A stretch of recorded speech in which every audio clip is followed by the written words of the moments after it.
respect time here.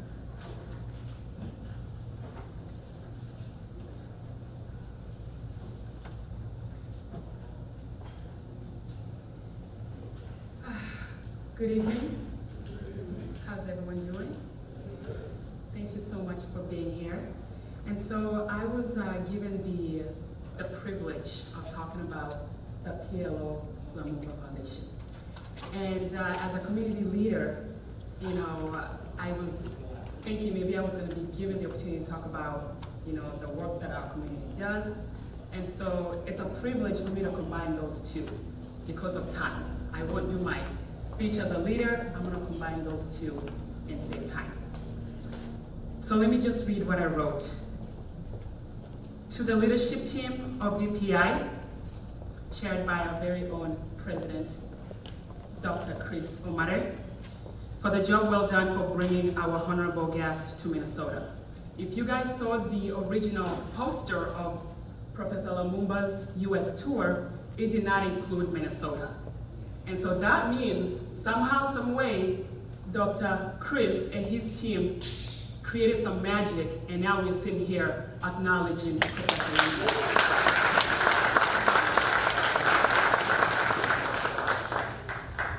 To all community leaders, to the religious leaders, and to all the community members who are here today. Thank you for being intentional and choosing to come to this great event. Lastly, to the Honorable Professor Lumumba, to the First Lady, Her Excellence, Celestine Lumumba, and to your team.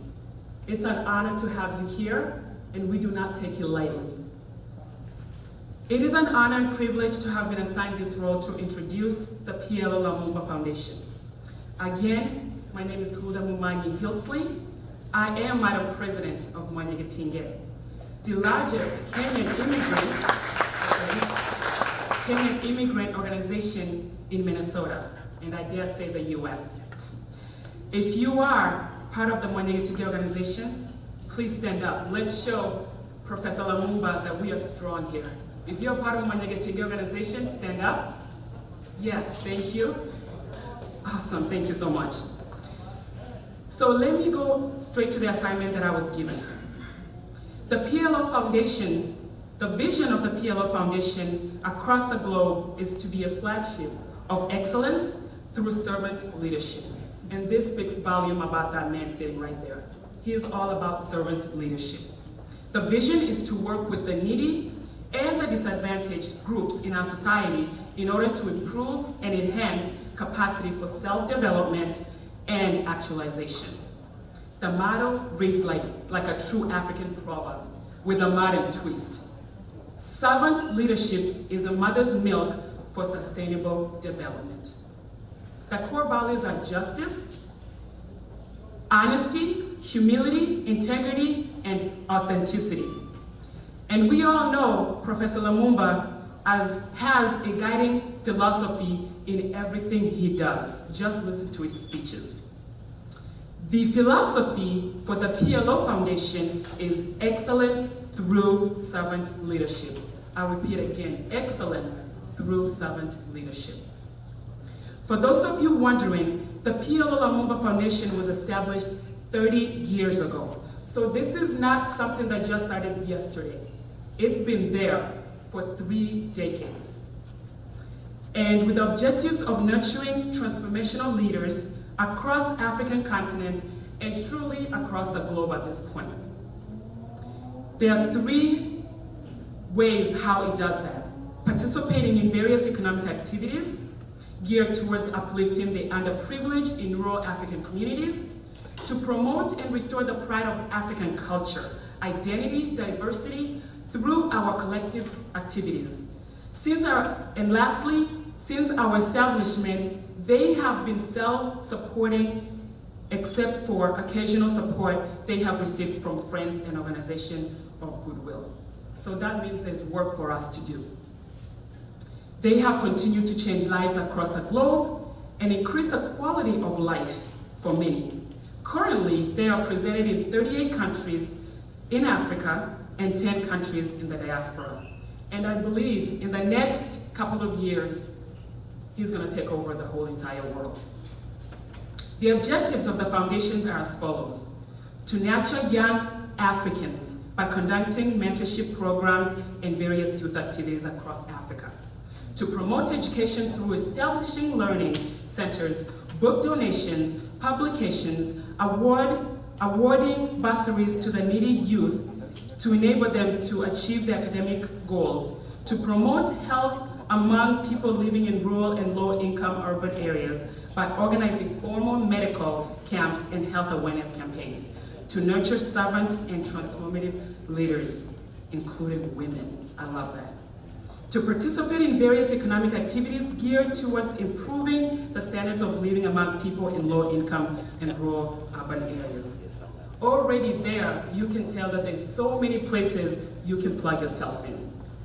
And if you didn't know, the P.O.L Foundation programs are aligned with the following 7 of the 17 Sustainable Development Goals set by the United Nations: no poverty, zero hunger, good health and well-being, gender equality, clean water and sanitation, industry, innovation, and infrastructure.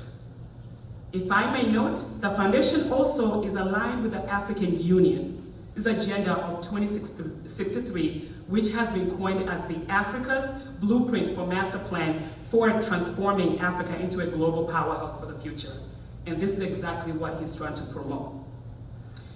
Professor P.O.L, if you may permit me to challenge ourselves as the diaspora, whether or not you are a follower of P.O.L Lumumba and his work, through his foundation, he has given us tangible action points for us to participate where we don't have to reinvent the wheel.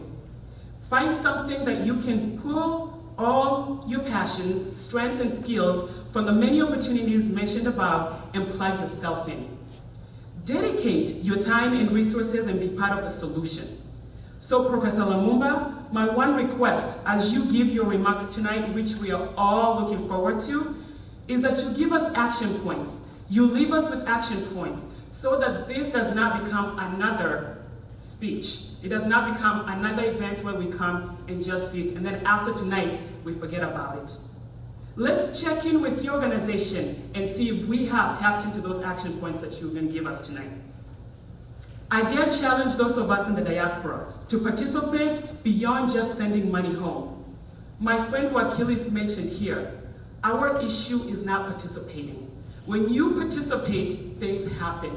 But we are so quickly to just speak. We are keyboard warriors.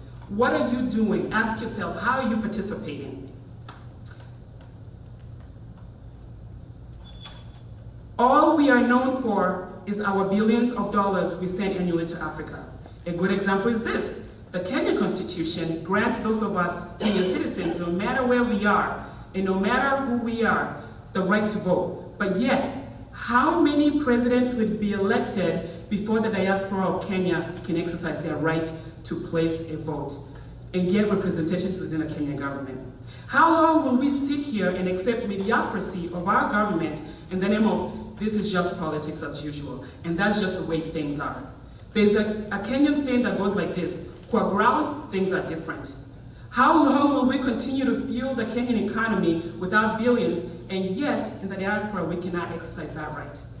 Now, how does that make sense to continue to allow us to happen? Thank you. The question is, what are we doing to change the status quo? For the most part, we Africans in diaspora want the same thing. We want social, economic, and economic sustainable for African continent and its people. But our biggest issue is that we don't want to put in the work that it takes to create the sustainable results we want. We refuse to support good, moral, and ethical leaders because of our greed, and in most cases, our lack of content. I dare challenge each one of us to support good governance in Africa and see what happens. When good leaders are supported, accountability, and held accountable, they bring tangible results to the whole and not just a selected few. Professor Lumumba, through the P.O.L Foundation, has clearly set tangible and applicable action points for sustainable Africa that is up to us to make the decision to join the movement. In the words of this African proverb, if you want to go fast, go alone. But if you want to go far, go together. Professor Lumumba is going fast, just by himself. What he has been able to accomplish that far, the only way he's going to go far is if we support him. To close, Africa can only redefine herself if we, the people, decide to put our pride aside, act with moral integrity, be courageous enough to step out, speak up against injustice, and willing to invest our time, social, educational, most importantly, our economic resources, our money, to bring about the change we want to see in the African continent. We, the diaspora, can no longer ignore this call by Professor Lumumba and his fight to join this fight, because it's our fight as well. And we can no longer sit on the sideline and wait for magic to suddenly happen. We need to think about the legacy we are leaving behind for generations to come, and that goes beyond family ties. Professor Lumumba is setting this very example through the establishment of his foundation. Only then will we harness the hope beyond limitations. And lastly, Professor Lumumba, I want to wish you a very happy birthday. That was yesterday. Thank you so much.